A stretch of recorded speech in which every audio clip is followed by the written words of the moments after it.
Social media के माध्यम से बहुत सारे मित्र पूछ रहे हैं कि भारत पाकिस्तान में जो युद्ध हो रहा है इसका परिणाम क्या होगा और यह युद्ध कितना लंबा चलेगा। तो मैं पहले ही बता देना चाहता हूं कि न तो मैं ज्योतिषी हूं, न तो मैं रक्षा विशेषज्ञ हूं। पहले इंजीनियर था, आजकल वकालत करता हूं।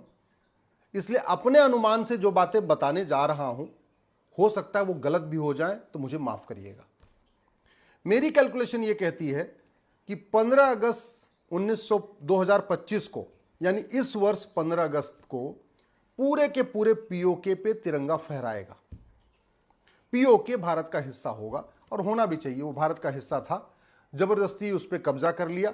नेहरू जी ने उसको वापस लेने का प्रयास नहीं किया, जबकि उनके पास मौके आए थे। तो अब कम से कम वो इस साल होगा, ये हमें पूरी संभावना है। और इसके लिए मैं अभी एडवांस में ही माननीय प्रधानमंत्री जी को और अपने सभी सेना के अधिकारियों को, अपने वीर जवानों को मैं अभी से धन्यवाद दे देता हूं। दूसरा जो मेरी कैलकुलेशन ये कहती है कि 15 अगस्त 2025 या उससे पहले ही बलूचिस्तान एक स्वतंत्र राष्ट्र बन जाएगा।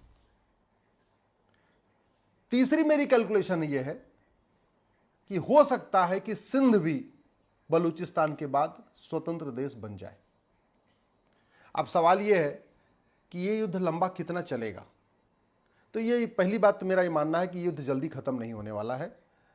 क्यों? क्योंकि पाकिस्तान के मुल्ला मौलवी नहीं चाहते युद्ध जल्दी खत्म हो जाए। युद्ध जल्दी खत्म हो जाएगा, उनको फंडिंग बंद हो जाएगी, वहां जिहाद चले, मजहबी उन्माद चले, युद्ध चले, इसी के लिए हथियार बनाने वाली कंपनियां उनको पैसे देती हैं।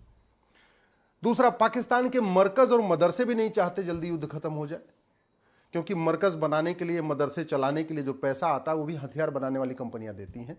और हथियार बनाने वाली कंपनियां चाहती हैं कि जितना उन्होंने बना रखा है हथियार, वो सारा का सारा पाकिस्तान उपयोग कर ले।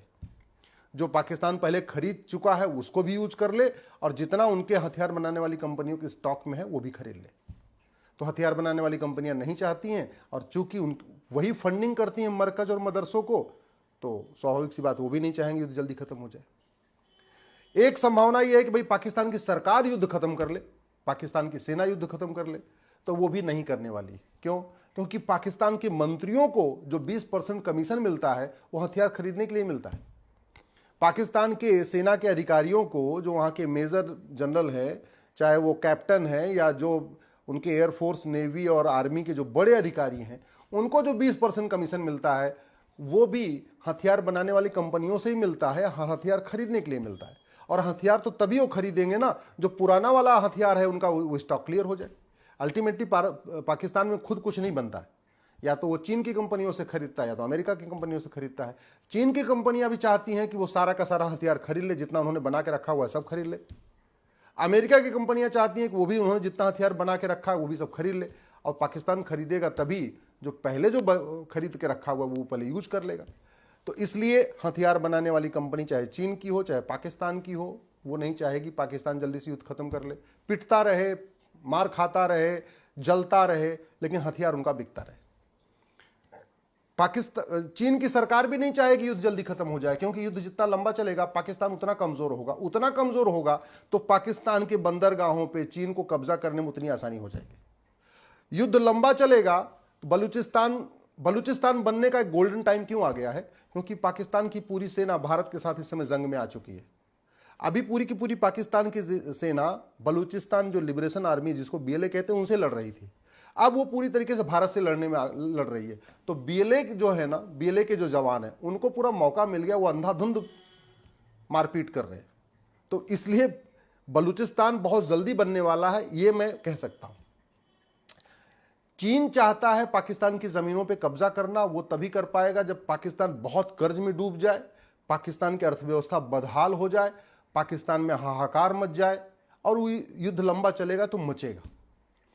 अमेरिका भी चाहता है कि पाकिस्तान ज्यादा से ज्यादा कर्जा ले, और युद्ध लंबा चलेगा तो पाकिस्तान ज्यादा कर्जा लेगा। वर्ल्ड बैंक चाहता है कि युद्ध लंबा चले जिससे पाकिस्तान और कर्जा ले। आईएमएफ भी चाहता है कि युद्ध लंबा चले, पाकिस्तान कमजोर हो तो और पैसा ले, और पाकिस्तान ने ले लिया, अभी आईएमएफ से अभी भी लिया है। बात आती है कि फिर ये रुकेगा कैसे? रुकेगा तब जब पाकिस्तान टुकड़े टुकड़े हो जाएगा, पाकिस्तान की अर्थव्यवस्था बिल्कुल खस्ता हाल हो जाएगी। पाकिस्तान में एकदम कहते नहीं, खाने के दाने नहीं बचेंगे, तब जाके युद्ध रुकेगा। इसलिए मुझे तो कम से कम ये युद्ध 3 महीने दिख रहा है कि कम से कम 3 महीने चलने वाला है। बात बाई आई कि भारत की, स्वाभाविक सी बात है, पाकिस्तान अगर मारेगा तो भारत तो आत्मरक्षा करेगा। पाकिस्तान हमला करेगा तो भारत तो उसका बदला लेगा ही लेगा। पाकिस्तान अगर हमारी बहन बेटियों का सिंदूर उजाड़ेगा तो भारत की सेना, हमारे जवान उसका बदला लेंगे। ऐसे नहीं बैठ सकते ना। हम हिंसा नहीं चाहते, हम युद्ध नहीं चाहते, लेकिन अगर कोई हमला करेगा तो शांत होकर बैठना, तो ये कोई अच्छी बात नहीं है। ये भारत कभी कर भी नहीं सकता ना। कभी भारत पहले शुरू करता है, लेकिन पिछले इतिहास दिखाते हैं, इसके पहले के जो पाकिस्तान के युद्ध हुए उसमें शुरुआत पाकिस्तान ने किया था और खत्म भारत ने किया था। ये पिछला इतिहास है। बांग्लादेश बनाने में भी शुरुआत पाकिस्तान ने किया था और बांग्लादेश बनवाने के बाद ही युद्ध खत्म किया था भारत ने। तो अब की बार भी मुझे लग रहा है कि ये चलेगा। एक बात और जो पूरी तरीके से वहां पे जनता है, जनता वहां पूरी तरीके से, ज्यादातर लोग वहां मदरसों में पढ़ रहे हैं। वहां के लोगों को समझ में नहीं आ रहा है कि मदरसों के जरिए कैसे उनका ब्रेन वॉश किया जा रहा है। मदरसों में बच्चों को मंदबुद्धि बना दिया जाता है। मदरसों में वैज्ञानिक सोच खत्म हो जाती है। मदरसों में ऐसा रट्टा मराया जाता है कि वो बच्चा कुछ सोचने समझने के लायक ही नहीं होता। उसको फिर सेना जो कहती वही उसको ठीक लगता है। वहां पाकिस्तान के नेता जो कहते हैं वही वहां का आम जनता उसको सही मान लेती है, क्योंकि उसका बुद्धि विवेक खत्म हो चुका है। मदरसों में उसको पूरी तरीके से मंदबुद्धि बना दिया गया है। और इसीलिए पाकिस्तान की सरकार वहां खूब मदरसे खुलवा रही है। हालांकि वो अपने पैसे से नहीं खुलवा रही, वो भी हथियार बनाने वाली कंपनियों का पैसा है। हथियार बनाने वाली कंपनियां चाह रही हैं कि पाकिस्तान के हर गांव में एक मरकज खुल जाए, एक मदरसा खुल जाए। और उसमें जो हथियार बनाने वाली कंपनियां बहुत हद तक सफल हो गई हैं। उन्होंने पाकिस्तान के शिक्षा मंत्रियों को, पाकिस्तान के प्रधानमंत्रियों को, पाकिस्तान के बाकी सांसदों विधायकों को फंडिंग करके वहाँ उन्होंने पूरे मदरसों का जाल बिछवा दिया है। और मदरसे में वैज्ञानिक तो पैदा नहीं होते, मदरसे में कोई अच्छे बुद्धिजीवी तो पैदा नहीं होते। मदरसे में अल्टीमेटली जिहादी पैदा होते हैं, मजहबी उन्मादी पैदा होते हैं। मदरसों में केवल और केवल हम हिंदुओं को मार देंगे, हिंदुस्तान को ख़त्म कर देंगे, इस सोच के साथ लोग ख़त्म होते हैं। और ये जो मदरसे से बच्चे निकलते हैं, कोई नौकरी करने के लायक बचते नहीं, किसी और काम के लायक बचते नहीं, तो होता क्या है, वो मरकज में चले जाते हैं।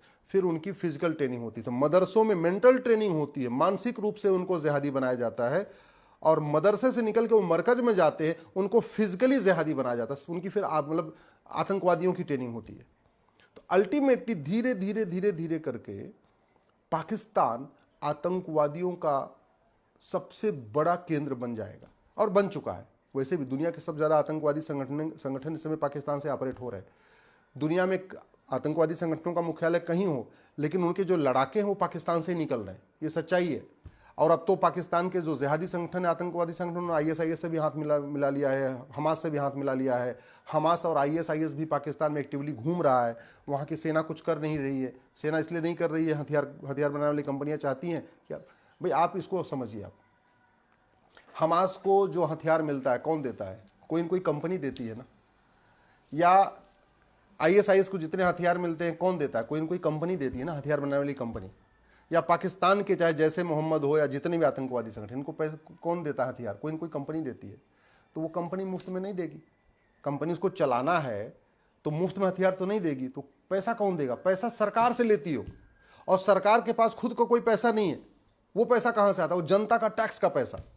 तो पाकिस्तान की जनता के इनकम टैक्स से, पाकिस्तान की जनता जो टैक्स देती है, उस टैक्स से पाकिस्तान के मंत्री, पाकिस्तान के सेना के अधिकारी हथियारों को यहां खरीद के पाकिस्तान को बर्बाद कर रहे हैं। दुर्भाग्यवश पाकिस्तान की आम जनता, मैक्सिमम लोग उसमें मदरसों से पढ़े हुए हैं, उनको ये बात समझ में नहीं आ रही है।